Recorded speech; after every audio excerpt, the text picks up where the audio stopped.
Bagaimana kabar hari ini? Siap. Nah, untuk memulai pembelajaran kali ini, marilah kita berdoa dengan agama dan sesuai keyakinan masing-masing. Baik, berdoa dimulai.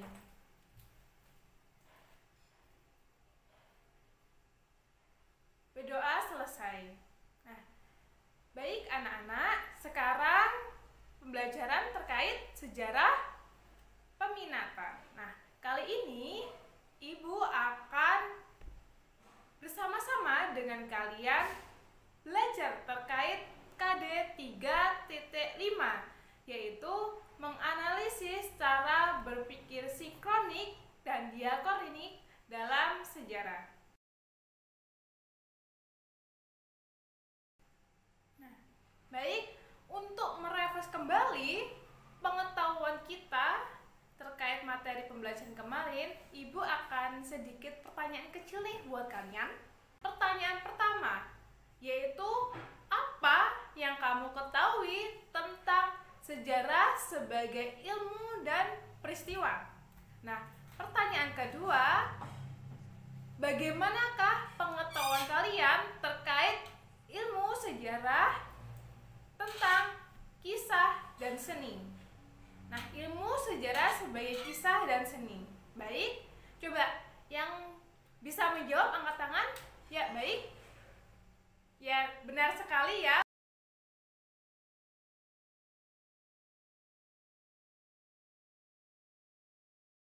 Baik, untuk tujuan pembelajaran kali ini, Ibu memarketkan ada 4 poin.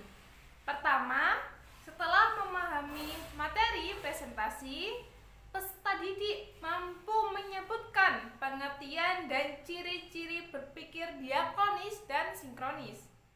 Kedua, setelah membaca paket pembelajaran, peserta didik mampu mempresentasikan perbedaan berpikir diakronik dan sinkronik.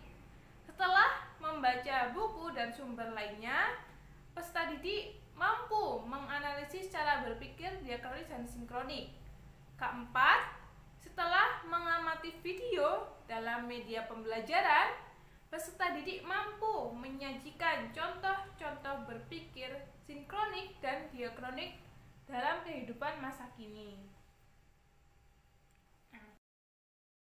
Sedangkan cakupan materi pada hari ini yaitu ada 4 poin. Pertama, cara berpikir sinkronik dan diakronik.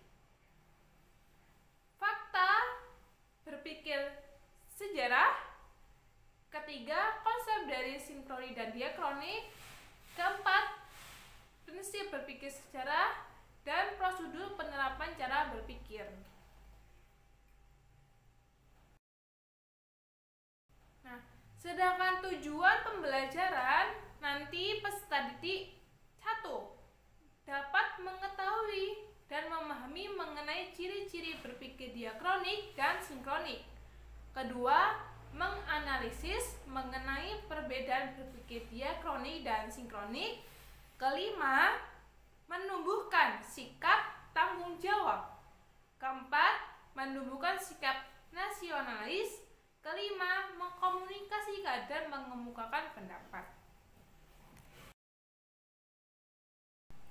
Baik, untuk mengukur sejauh mana pengetahuan kalian terkait pembelajaran kemarin, Ibu di sini menyiapkan media pembelajaran kita hari ini berupa platform Sokratif. Nah, Ibu sudah mengirimkan di WhatsApp grup link Sokratif.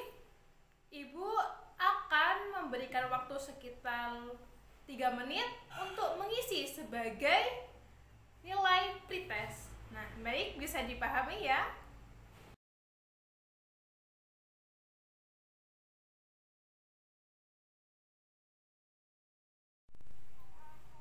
Nah, baik, untuk menambah wawasan kalian dan referensi kali ini, Ibu menyediakan paket pembelajaran. Nah, di sini referensinya berupa e-book yang Ibu taruh di Google Drive. Nah, linknya Ibu sudah berikan di WhatsApp grup. Apakah sudah terlihat? Oh, baik, terima kasih. Itu sebagai pengiring kalian untuk pembelajaran kali ini.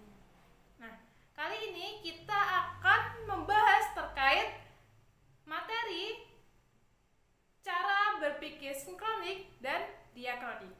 Nah, pertama terkait dengan konsep.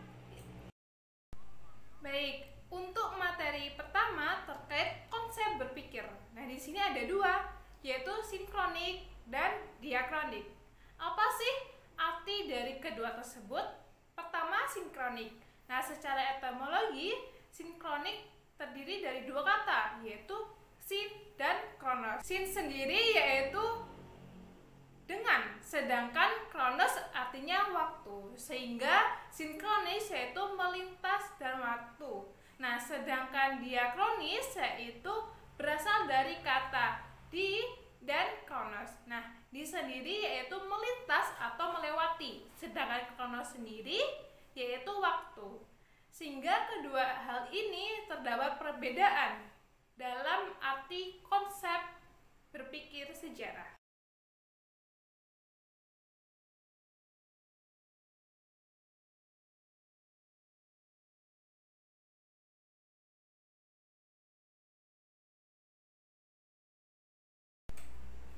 Materi yang kedua yaitu terkait fakta berpikir sejarah. Nah, ada dua, yaitu sinkronik dan diakronik. Nah, pertama, diakronik. Apa sih diakronik ini? Nah, diakronik ini seperti sebelumnya, yaitu memanjang dalam waktu dan menyempit dalam ruang. Sedangkan sinkronik yaitu memanjang dalam ruang, sempit dalam waktu. Sehingga sinkronik ini cenderung mengkaji kajian peristiwa-peristiwa gejala di sekitar manusia.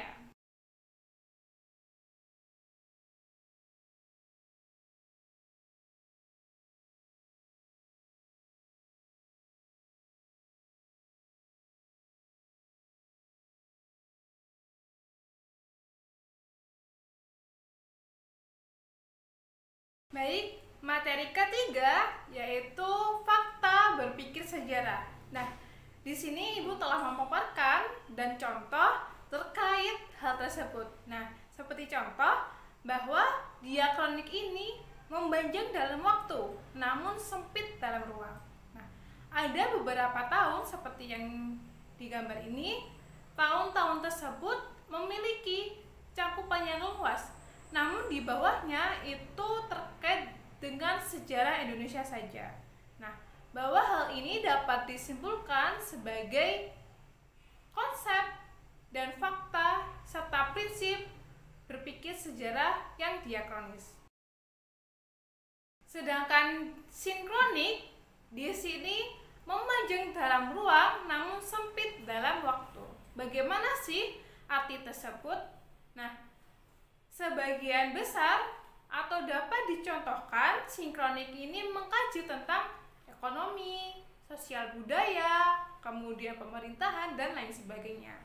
Nah, materi keempat yaitu terkait prosedur berpikir sejarah. Nah, bagaimana prosedurnya?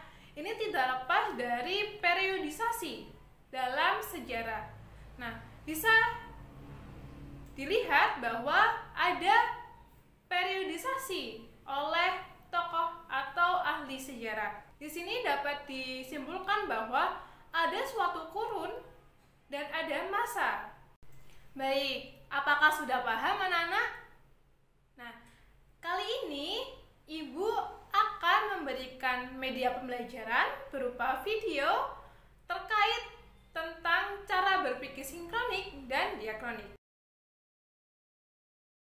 Contoh soal teori dan konsep ilmu sosial dapat dijadikan sebagai pisau analisis sejarah dalam menganalisis peristiwa sejarah. Dalam hal itu, dapat membuat sejarawan menganalisis peristiwa sejarah secara mendalam. Sehingga jawabannya adalah sinkronik. Soal kedua, judul penelitian pengembangan kawasan wisata lereng Gunung Rinjani pada tahun 2005 sampai 2015. Judul ini menggunakan konsep diakronik karena membatasi kajian dalam kurun waktu tertentu. Siapa kira-kira yang berani mengungkapkan pendapatnya terkait manfaat pembelajaran kali ini? Oh iya, baik, silakan. Ya baik, benar sekali.